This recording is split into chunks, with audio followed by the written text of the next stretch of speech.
Hello everyone, welcome back to my channel. Let's start with another poem written by Robert Frost, Fire and Ice. Fire represents human unwanted desires, ice represent hatred. जो fire है वो humans की unwanted Dzire को represent करता है, जैसे इच्छा humans की अनवांटेड इच्छा को रिप्रेजेंट करता है। और जो आइस है वो रिप्रेजेंट करता है हेट्रेड, नफरत को रिप्रेजेंट करता है ice. Let's start with poem. Some says the world will end in fire, some says in ice. From what I have tasted of desire, I hold with those who favor fire.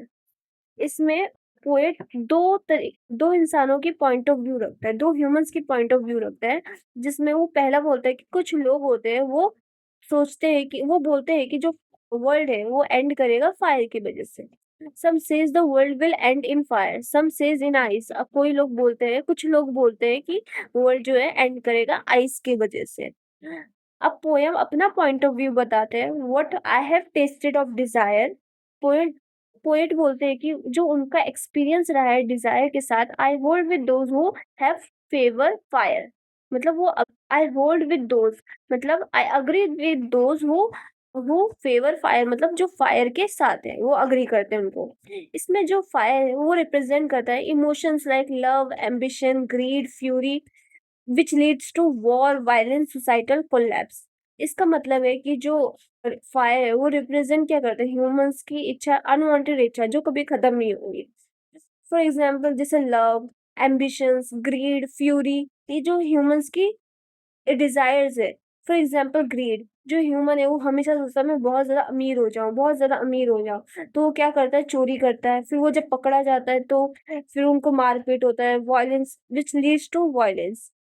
For example war, जब war होता है, war क्यों होता है, जब बहुत ज्यादा एक कंट्री दूसरे कंट्री के खिलाफ क्या होता है, बहुत ज्यादा फ्यूरियसनेस होता है, इसने मेरी कंट्री के बारे में ऐसा क्यों बोल दिया। तो क्या होता है, फ्यूरियसनेस बढ़ जाता है, बहुत ज्यादा एंग्री हो जाते हैं एक दूसरे के खिलाफ, विच लीड्स टू वॉर।